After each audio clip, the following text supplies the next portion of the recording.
Bienvenue sur Gabon 24. Les conséquences du changement climatique pour l'Afrique sont dévastatrices et menacent de plonger des millions de personnes dans l'extrême pauvreté d'ici à 2030, principalement à cause de rendements agricoles plus faibles, de prix alimentaires plus élevés et des effets négatifs de ce changement sur la santé. La vulnérabilité de l'Afrique au changement climatique appelle des solutions innovantes. C'est la raison de la tenue de la conférence économique africaine de 2022 qui a eu lieu du 9 au 11 décembre 2022 à l'île Maurice autour du thème « Soutenir un développement sensible au changement climatique en Afrique ». Sur ce plateau spécial, nous recevons Nassim Oulman. Vous êtes économiste principal à la Commission économique des Nations Unies pour l'Afrique. Vous dirigez actuellement la section de l'économie verte et bleue au siège de la CEA à Addis Abeba, en Éthiopie. Bienvenue.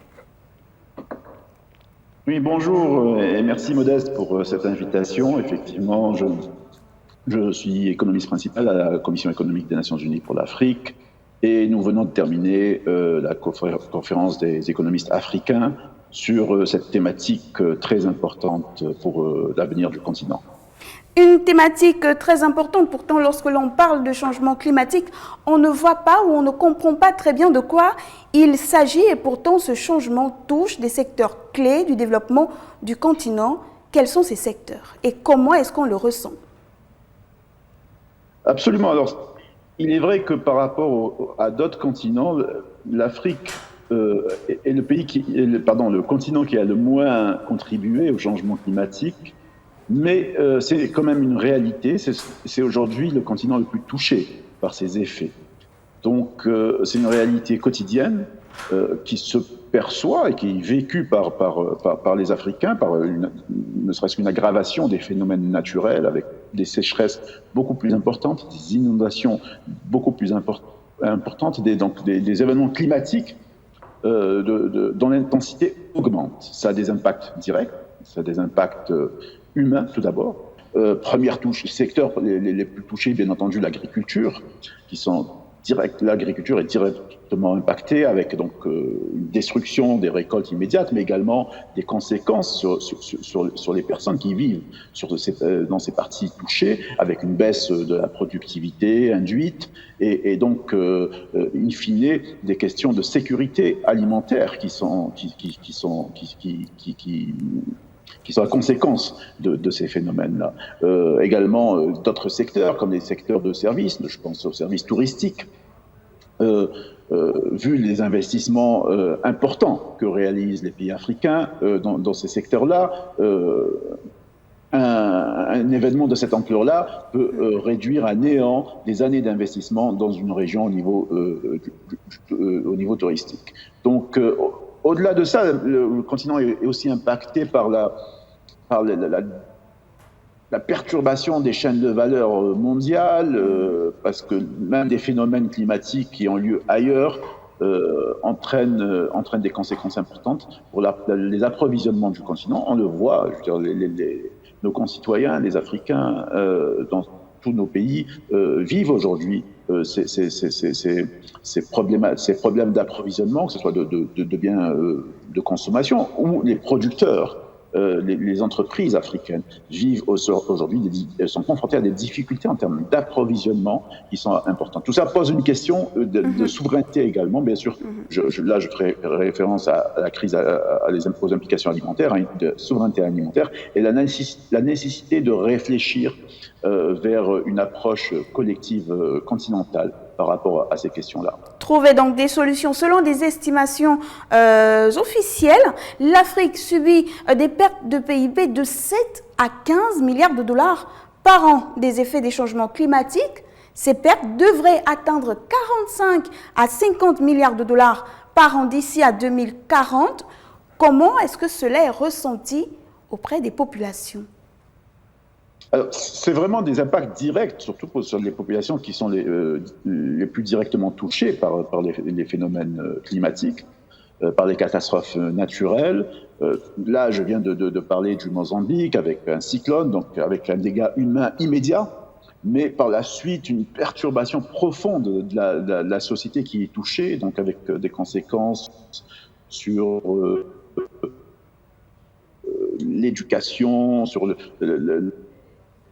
c'est le fonctionnement même de la société qui est ébranlé, et ça, donc une destruction des habitats, des personnes, des moyens de production, donc ça a pour conséquence des exodes, de l'immigration, qui parfois entraînent...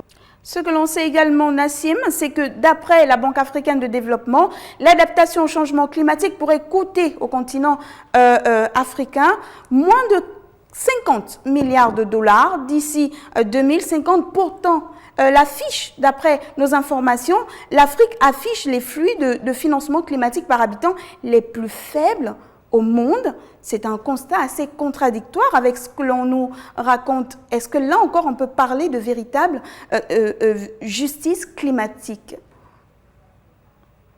Alors, il y a beaucoup d'éléments dans votre question. Les besoins, effectivement, sont là. Les besoins d'adaptation sont très importants. Et à la suite de la COP de Paris, on avait estimé à 100 milliards de dollars par an, qui étaient nécessaires pour pouvoir justement permettre au continent de s'adapter et de respecter ses engagements par rapport à la cible des 1,5 degrés de réchauffement. Or, le problème est que ce financement-là et ces engagements n'ont jamais été tenus. Il y a toujours besoin de les tenir. On est à moins d'un tiers. Sur les derniers chiffres de 2020-2021, on est autour des 32-33% d'engagement par rapport aux 100 milliards qui étaient produits par an. Donc on est très loin du compte, mais en même temps, il y a certaines avancées. La COP27 à Sharm el-Sheikh, nous avons effectivement connu une avancée qu'on peut qualifier d'historique sur la création d'un fonds pour les pertes et dommages, parce que c'est de cela dont il s'agit en Afrique. L'Afrique n'est pas responsable du réchauffement. La contribution au réchauffement a été marginale au cours du XXe siècle pour l'Afrique. Par contre, les populations, comme vous l'avez dit avec les chiffres que vous avez avancés, subissent directement. Et c'est le continent qui subit le plus fortement les conséquences du changement climatique. Donc là, il est très important, effectivement, d'avancer sur cette question des pertes, l'évaluation des pertes, des dommages et des moyens pour y remédier. Alors, pour l'instant, à la COP27, il y a eu un accord, mais maintenant, il s'agit de définir quels vont être les mécanismes qui vont permettre d'alimenter ce fonds à un niveau suffisant pour justement pouvoir faire face aux conséquences dramatiques et aux pertes qui sont induites au niveau du continent. Le plus urgent, mais aujourd'hui, le plus urgent, c'est pas bien sûr, il est nécessaire de continuer à faire un plaidoyer pour les 100 milliards de dollars par an, mais c'est de trouver des moyens de financement, de nouveaux moyens de financement pour permettre de répondre à l'urgence climatique. Et c'est vraiment pour répondre à cette urgence climatique que différents acteurs se sont réunis à la conférence économique africaine. L'Afrique doit combler des énormes écarts de développement en investissant de manière substantielle dans différents secteurs que l'on a cités, donc l'énergie, l'agriculture, les transports ou encore l'eau. Elle dispose de quoi comme moyen pour y arriver ? Alors, c'est là qu'il faut être tout à fait innovant et proactif, je dirais. Bien sûr, il y a les financements, je dirais, classiques, mais ce qu'il faut avoir en tête également, c'est que nous sommes dans une période de crise multiple, notamment avec la pandémie, du Covid-19 et la suite des conséquences de cela, mais également les conséquences de la question de la guerre en Ukraine, avec des conséquences sur les approvisionnements et sur l'inflation aussi qui a fait suite à ces crises multiples. Donc on est dans un environnement de crises multiples qui fait peser une contrainte très forte sur les budgets de nos pays.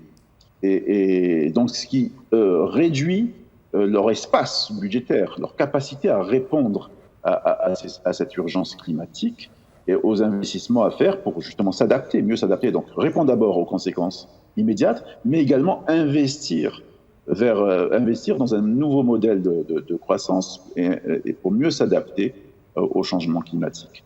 Qu'est-ce qu'on a à notre disposition? On a à notre disposition un capital naturel qui est très important sur le continent. Donc aujourd'hui, l'enjeu pour ce nouveau modèle de développement, c'est comment valoriser ce capital naturel, comment changer de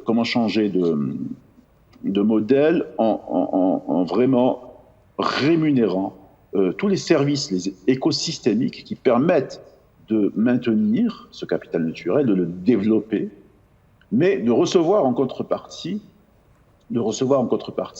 une rémunération qui est à la hauteur du service rendu. Je vais prendre un exemple très concret. Depuis quelques années, on a découvert l'étendue des tourbières dans le bassin du Congo, ce que cela représentait en termes de séquestration de carbone. Les tourbières sur l'ensemble dans le bassin du Congo, ça représente une superficie à peu près égale à la taille de la Belgique et qui correspond à 3 ans d'émissions de CO2 si on relâchait le carbone qui est séquestré dans ces tourbières-là. Donc, les pays du bassin du Congo maintiennent ce carbone séquestré, mais également ces pays ont besoin de se développer. Donc, ce service-là qui consiste à faire en sorte que ce carbone-là ne se libère pas dans l'atmosphère, ce qui serait une catastrophe majeure au niveau planétaire, doit recevoir en contrepartie une rémunération parce que justement ça permet à la planète de continuer à respirer. Sinon, on dépasserait très très vite les mêmes 2 degrés, la cible des 2 degrés qu'on ne souhaite pas dépasser. Donc vous voyez là, on a un cas très concret. Quels sont les mécanismes qui vont permettre aux pays du bassin du Congo de pouvoir investir dans la conservation de ce carbone qui est séquestré? Un exemple, une réponse immédiate, c'est un marché carbone qui soit à la hauteur de l'enjeu. Aujourd'hui, les pays n'arrivent pas à vendre le carbone dans le cadre de l'accord de Paris à un prix. Il n'y a pas de prix mondial sur ce carbone-là. Par contre, il y a un marché volontaire. N'importe qui peut vendre son carbone à des producteurs qui ont besoin d'acheter parce que dans leur pays, ils polluent et donc ils ont besoin de montrer qu'ils ont acheté du carbone ailleurs. Nassim Oulman, nous y reviendrons parce que nous savons que vous avez eu une présentation durant cette conférence. Mais avant cela, l'une des solutions, c'est également de miser énormément pour répondre, pour faire face à la menace imminente que représentent les changements climatiques pour le continent, de miser sur les technologies intelligentes. Elles reposent sur quoi ces technologies? L'exemple du Congo, il est très bien, mais au-delà. Alors, je vais continuer sur l'exemple du Congo et vous montrer comment les technologies peuvent apporter une réponse, une nouvelle technologie. Le problème, c'est que le carbone du bassin du Congo, si on le vend sur le marché volontaire, on va le vendre à 5 $ la tonne. D'accord? Aujourd'hui, en Amérique du Nord, en Europe, sur le marché volontaire, on vend la tonne de carbone à plus de 100 $. Donc, vous voyez l'énorme différence qu'il peut avoir et l'opportunité que ça représente pour nos pays. Or, pour pouvoir vendre du carbone, il faut pouvoir certifier le fait que vous le maintenez, qu'il est bien là et que votre action fait que vous le maintenez là où il est. Pour ça, vous avez besoin de certificateurs. Et aujourd'hui, c'est ce qui coûte très cher dans ce processus. Ces certificateurs viennent d'où? Ces certificateurs viennent des pays développés. Donc, une grande partie de la valeur ajoutée de cette opération repart vers les pays développés. En développant des solutions technologiques qui répondent quand même au principe de certification du carbone. Et c'est un travail qu'on fait actuellement avec la Commission Climat du bassin du Congo. Comment trouver des solutions technologiques qui intègrent des drones, qui intègrent de l'intelligence artificielle pour pouvoir améliorer la certification et pour pouvoir doter les pays d'Afrique centrale et les pays du bassin du Congo de moyens de certification pour justement maintenir également cette valeur ajoutée dans la région. Donc vous voyez, c'est un exemple concret qui montre comment, avec des nouvelles technologies, on peut aussi faire en sorte que nos pays gardent l'essentiel de la valeur ajoutée qui est générée par une activité. Je le disais tout à l'heure, durant la conférence, vous êtes intervenu sur les obligations vertes pour le climat et l'échange de dettes. Déjà, il s'agit de quoi exactement et comment est-ce qu'on met cela en place sur le continent africain afin d'en tirer véritablement profit? Alors, les obligations, tout le monde connaît le concept d'obligation. Il s'agit on vend une obligation, donc en contrepartie de fonds qui vont nous permettre d'investir. Là, il s'agit d'investir dans l'économie verte ou l'économie bleue, d'où le nom d'obligation verte ou d'obligation bleue. Donc, vous devez vous engager à réaliser un certain nombre d'objectifs liés à l'action climatique, d'où cette notion d'obligation verte ou d'obligation bleue lorsque ça touche les océans, les rivières, les bassins. Donc, en quoi ça consiste encore une fois et en quoi c'est lié avec l'échange de dettes? Et c'est là que c'est intéressant parce que émettre une obligation, c'est continuer à s'endetter. Il faut garder ça en tête. Pour les pays qui sont très endettés, qui ont un niveau d'endettement par rapport au PIB élevé, c'est une problématique. Et la question se pose, pourquoi s'endetter encore plus alors qu'à la base, nos pays ne sont pas responsables du réchauffement climatique? Donc, c'est pour ça qu'il est important d'avoir aussi l'idée en tête de faire un échange de dettes, c'est-à-dire la dette qui est actuellement détenue la dette actuelle des pays africains serait échangée pour un service de la dette beaucoup moins élevé, donc on réduit le prix du service de la dette, donc avec cette nouvelle dette verte ou bleue, et ce gain financier que réalisent nos pays serait investi dans une action climatique, qu'elle soit verte ou bleue, et bien entendu, il s'agit de démontrer que c'est bien fait. C'est ce qu'on appelle, le terme consacré s'appelle les KPI, des Key Performance Indicators, des indicateurs de performance clés, qui permettent de montrer que cet investissement va bien dans l'action climatique, permet justement d'investir dans soit l'adaptation, la protection de la nature, etc. Donc c'est vraiment des outils qui permettent d'alléger le service de la dette, donc d'augmenter les capacités des États à financer leur programme, donc ça augmente leur budget, mais en même temps, ça permet justement d'investir dans l'action climatique. Et encore une fois, le potentiel est très, très, très, très intéressant, aussi bien au niveau des obligations vertes que des obligations bleues pour les économies insulaires et aussi côtières. Est-ce que c'est de cela qu'il s'agit lorsque l'on parle de crédit carbone? Ces crédits, qui en détermine le montant? Comment on le vend et on le trouve où exactement? Alors, le crédit carbone correspond à ce dont j'avais commencé à parler tout à l'heure, à savoir que c'est votre capacité à séquestrer, à retenir du carbone ou à enlever du carbone en plus de l'atmosphère. Donc, de manière très simple et schématique, vous plantez une forêt, les arbres consomment du carbone, donc là, vous enlevez du carbone de l'atmosphère. Donc, et ça a un prix, parce que vous rendez un service au reste de l'humanité, à toute l'humanité. Donc, c'est quelque chose que vous pouvez valoriser. Deuxième exemple, vous avez des forêts, mais à côté, vous avez une croissance démographique importante.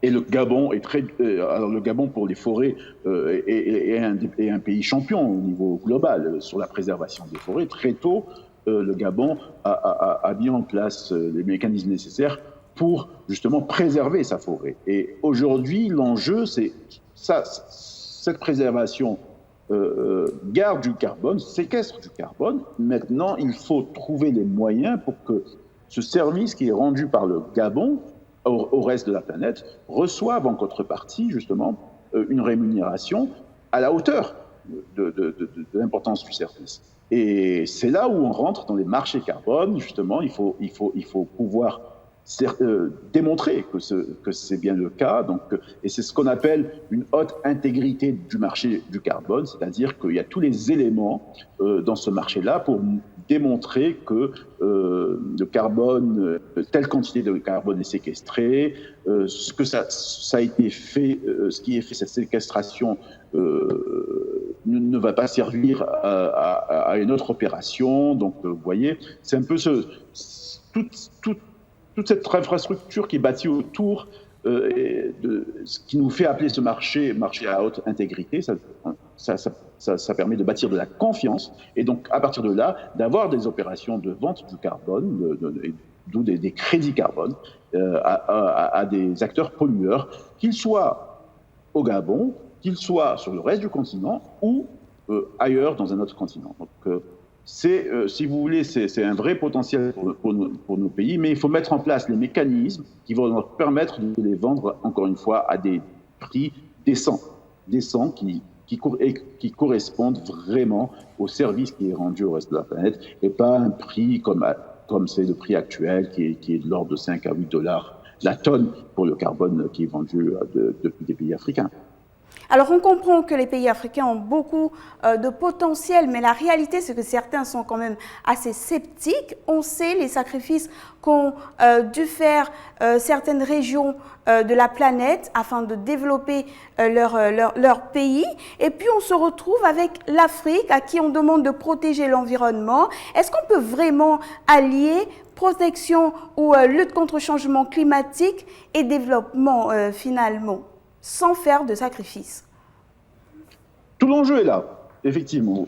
Il s'agit du découplage. Oui, on peut faire de la croissance économique si on le fait d'une manière telle qu'elle est découplée de la comment dirais-je, de la détérioration de l'environnement. Donc, on peut faire de la croissance économique qui respecte l'environnement, c'est une croissance verte, mais encore une fois, il y a beaucoup de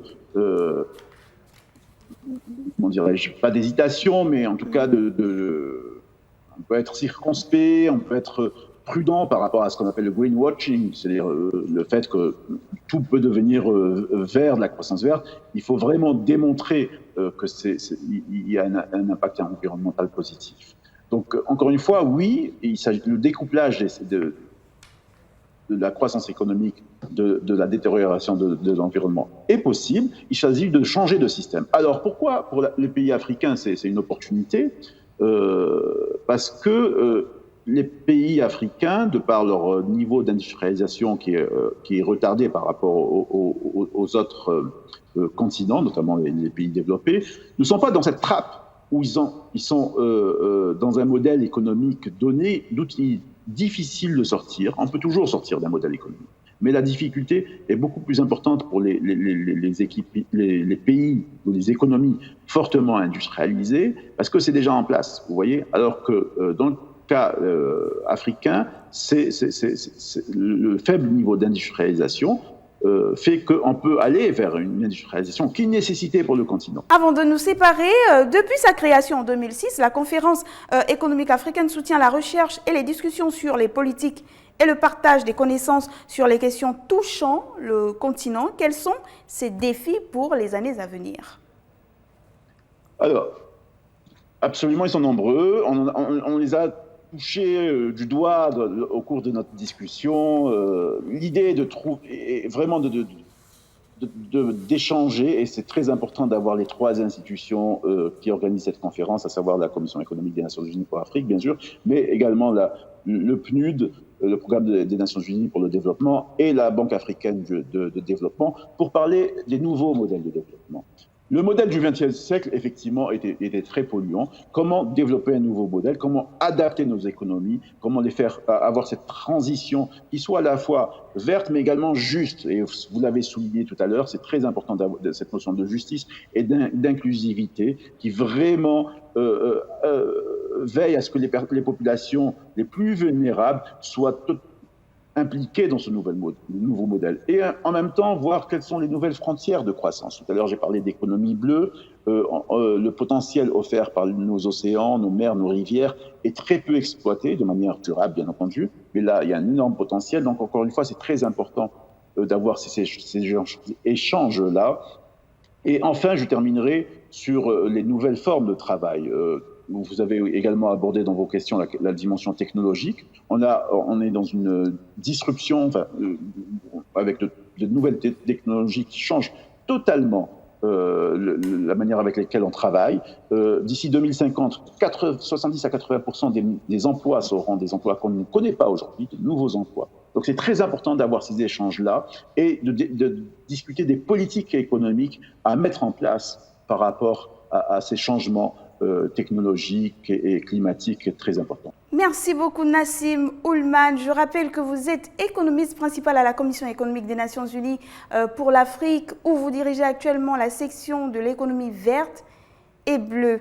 En Afrique, les stratégies de croissance verte peuvent accélérer l'investissement dans des technologies et des industries à faible consommation de ressources et aider la gestion des coûts, des risques qui s'ensuivent pour les contribuables, les entreprises et les collectivités. Le continent a le potentiel pour y arriver. On parle ici de sauver des millions de vies. Merci de nous avoir suivis. Quant à moi, je vous dis modestement au revoir et à très bientôt sur nos antennes.